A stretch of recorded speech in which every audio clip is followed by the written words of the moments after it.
আসসালামু আলাইকুম। দূরে এবং কাছে যে যেখান থেকে আমার আজকের ভিডিওটা দেখছেন, আশা করছি সবাই ভালো আছেন। আলহামদুলিল্লাহ, আমরাও আল্লাহর অশেষ রহমতে খুব ভালো আছি। প্রতিদিনের মতো আর একটা ভিডিও শুরু করছি। আমার ভিডিওর কোনো অংশ যদি একটু ভালো লেগে থাকে তাহলে লাইক করে, কমেন্ট করে, শেয়ার করে আমার সাথেই থাকবেন। আজকের ভিডিওটা শুরু করছি রান্না বাড়া দিয়ে। তো রান্না করতেছি হচ্ছে গিয়ে ডিমের কুরমা, খাঁটি গরুর দুধ দিয়ে, যে মানে পাউডার দুধ টুধ না, মানে নিজেদের গরুর দুধ দিয়ে একটা কুরমা রান্না করব। এই জন্য আমি কিছু বাটা মশলা আর ঘি দিয়ে দিলাম। তো ঘিটা দিয়ে হচ্ছে গিয়ে মানে হাতে মেখে রান্না করব। শুধু দুধ দিয়েই রান্না করতে হয় কুরমাটা। তো আমি প্রয়োজনীয় যে মশলাগুলো না দিলে না, সেই মশলাগুলো দিতেছি, আর পরিমাণে খুব কম দিতেছি, কারণ কুরমা এত বেশি কেউ ভালো খায়ও না। এই জন্য মানে মানে যতটুকু না দিলে না ততটুকু, সবাই মানে আমাদের পরিবারের সবাই কুরমা খায় না, আমরা ডিম ভুনা খাইতেই পছন্দ করি। তো দু একজন আছে তাদের হচ্ছে গিয়ে কুরমা খুব পছন্দ। তো আমি দুধটা জ্বালাইয়া উঠাই রাখছিলাম, আর হচ্ছে গিয়ে এখন সেই দুধটা ঢেলে দিলাম। এইভাবেই মেখে জেখে আমি যখন রান্না করি কুরমাটা, এইভাবে মেখে রান্না করে দেই। তো তাইতেই নাকি অনেক স্বাদ হয়, অনেক মজা হয়, মায়ের কথা। তো মায়ের জন্য এই রান্নাটা করতেছি। আর এই যে মুরগি কষাইতেছি, ছোটো ভাই আছে, তো ওর হচ্ছে গিয়ে কষাইনে মুরগি ভীষণ পছন্দ। তবে আমার হাতের পোলট্রি মুরগি হইলেও, মানে সাদা যে মুরগিটা পোলট্রি মুরগি বলে, এই মুরগিটা রান্না করতেছি। কিন্তু আমি যেভাবে রান্না করি এই মুরগিটা মানে মনে হয় না যে পোলট্রি মুরগি, মানে একটা আশ একটা ভাব হয়ে যায়।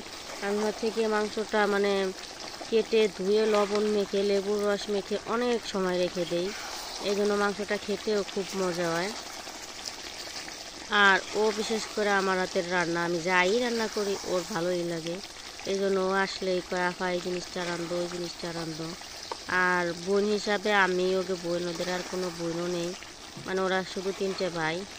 তো বেড়াইতে আসলেও একটু আমার কাছেই আসে। তো বাড়িতে তেমন কেউ নেই, ও আর আমি, আর হচ্ছে কি আমার মেয়ে আছে আর মা আছে। তো খাওয়ার মতো তেমন কেউ নেই। তো এই জন্য অল্প করেই রান্না করতেছি, শুধু মানে একবারে বোনা বোনা করব ওর খাওয়ার জন্য। আমার খাওয়ার মতো মানে অনেক কিছুই আছে, আমি আর মাংস টাংস এখন আর আমার খাওয়া হবে না। তো আমি মাংসটা কোনো আলু টালু দিব না বলছিলাম। তো ও আইসে বলতেছে যে, আপা মাংসের স্বাদই তো আলুতে, আমার জন্য কয় টুকরা আলু দাও। তো আমি আবার বড় এক সাইজের একটা আলু কাইটে দিয়ে দিছি, যে আমাকে ইমাও আবার আলু পছন্দ করে মাংসের। এই জন্য দিয়ে দিলাম, দুই মামা ভাগ্নে খাবে না। আমি এর আগে অফ ক্যামেরায় অনেক কিছুই রান্না করছি, ডাউল রান্না করছি, তারপর ডিম বোনা করছি, বেগুন ভাজি করছি, সেগুলো আর দেখানো হয় নাই। মানে আমি ভুলেই গেছি যে একটা ভিডিও করব, ভিডিও তো ঠিকমতো দেই না বলে ভিডিও করাও হয় না। তো মাংসটার কালারটা খুব সুন্দর আসছে, এই জন্য হচ্ছে গিয়ে ক্যামেরাটা অন করা, আর নয় তাও মনে থাকতো না। ভীষণ সুন্দর কালার আসছে। আর এইভাবে মাংসটা রান্না করলে মজাও লাগে, শুকনো শুকনো করে রান্না করলে ভীষণ মজাও লাগে। আর বাচ্চারা যেভাবে যেটা খাইতে পছন্দ করে, আমার মনে হয় সেইভাবে করে দেওয়াই ভালো, কারণ এই গরমে কিছু তো খাইতেই চায় না। যদিও বা একটু রান্না করি তার অর্ধেকটা যায় ফালানো। তো এগুলার সাথে মনে করছি যে একটু পোলাও রান্না করে দিই। একটু পোলাও রান্না করে দিলে কি হবে, কুরমা দিয়ে পোলাও দিয়ে, মানে আমার মায় খুব পছন্দ করে, মার জন্য। তো একটু রান্না করতে চাই, হচ্ছে গিয়ে চাউল দিছি প্রায় 2 কেজির উপরে। কারণ আমি রান্না করছি যখন, তখন আমি জানি যে আমার বাড়িতে তেমন কোনো লোক নেই। আমি বয়স দিছি, বুঝতে পারছেন যে তেমন কোনো লোক নেই। কিন্তু রান্নার তরকারিটা রান্না করে যখন আমি নামাইছি, ভাত রান্না করার আগ মুহূর্তে হচ্ছে গিয়ে আমার বাড়িতে মেহমান এসে পড়ছে। তো কথায় আছে না, কার রিজিক কে খায়, যার রিজিক যেখানে তার সেটা মানে নসিবে আছেই। তা আমি জানি যে আমার বাড়িতে কোনো লোক নেই আজকে খাওয়ার মতো, ভাইয়া বাড়িতে নাই, মানে কোনো ঝামেলাই নাই। তো আলহামদুলিল্লাহ 3জন লোক এক্সট্রা এসে পড়ছে। এক্সট্রা বলতে ওনাদের রিজিক, ওনারা খাওয়ার জন্য চলে আসছে। আমি দাঁত করি নাই, দাঁত ছাড়াই চলে আসছে, এটা হলো ভাগ্যের ব্যাপার। তো আপনারা কিছু মনে করেন না, আমি যে বললাম দাঁত করি নাই তারপরও চলে আসছে। তো পোলাওটা রান্না করে রেখে আমি মানে গাছের থেকে কেবলমাত্র 7টা আম পেড়ে আনছি, 7টা আম পেড়ে 7টা আম দিয়ে একটু খানিকটা আচার করব, মানে একজনকে দিতে হবে এখন এই মুহূর্তে, তার মানে খাইতে হবে।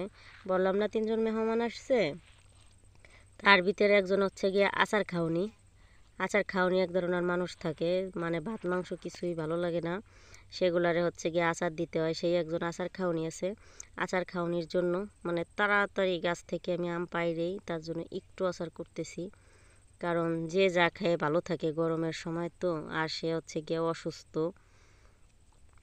এই জন্য তার জন্য আমি হচ্ছে গিয়ে পাঁচ মিশালি একটা মশলা থাকে, পাঁচফোড়ন যেটাকে বলে, ওইটা মানে করারও আমার সময় হইতেছে না।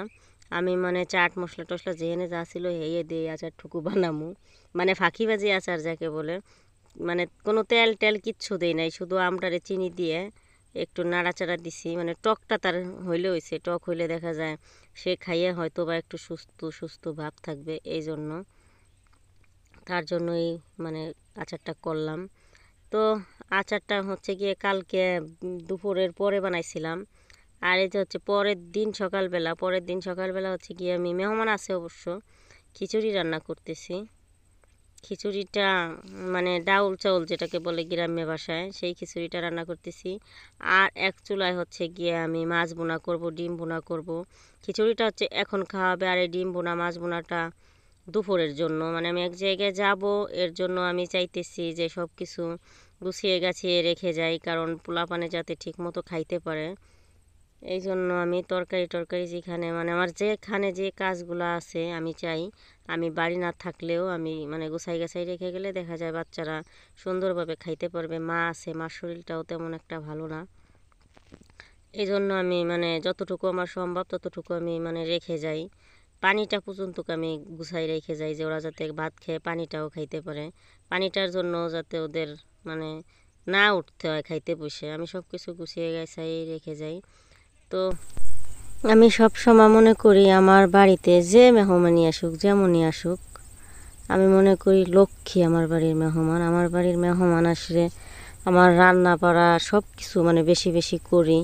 আল্লাহ রিজিকের ব্যবস্থা ঠিক আল্লাহ করে দেয়, কই থেকে করে দেয় কিভাবে করে দেয় জানি না, মানে আমার ঘরে তেমন কিছু ছিল না আজকে রান্না করার জন্য। মূলত আমি এই যে রান্নাটা করে থুয়ে হচ্ছে গিয়ে বাজারে যাব, বাজার করার জন্য মূল উদ্দেশ্য যেটা আমার, মানে বললাম যে এক জায়গা যাব, সেটা হচ্ছে গিয়ে আমি বাজারে যাব বাজার করার জন্য। সারা মাসের বাজার আমি একবারেই করি। তো আজ রান্না করার জন্য তেমন কিছু নেই, মানে একটু একটু ডাল ভাত রান্না করে থুয়ে গেতাম, আলু সিদ্ধ ডাল ভাত। তো সেখানে দেখলাম না মেহমান আসে, ডাল ভাতের চেয়ে খিচুড়িটা একটু বেশি ভালো হবে, এই জন্য হচ্ছে গিয়ে খিচুড়িটা রান্না করলাম। আর যেহেতু আমার মেহমান চলেই আইছে বাজারে, তো আমার ইমার্জেন্সিভাবে যাইতেই হবে। আলহামদুলিল্লাহ আমার মেহমান মানে আমার লক্ষ্মী, আমি বাজারে যাই অনেক কিছু বাজার করব। তো আমি কি কি রান্না করি সেগুলো আপনাদের সাথে শেয়ার করব অবশ্যই। তো আপনারা পরবর্তী ভিডিওটা কিন্তু দেখবেন, কারণ আমার মেহমান মানে লক্ষ্মী, তাদের জন্য একটু ভালো মন্দ তো রান্না বাড়া করতেই হবে। চীনা হাঁস টাস অনেক কিছুই মানে কিনে আনা হয়েছে, আমি যেহেতু ভিডিওটা পরে দিতেছি। তো আপনারা ভালো থাকবেন, সুস্থ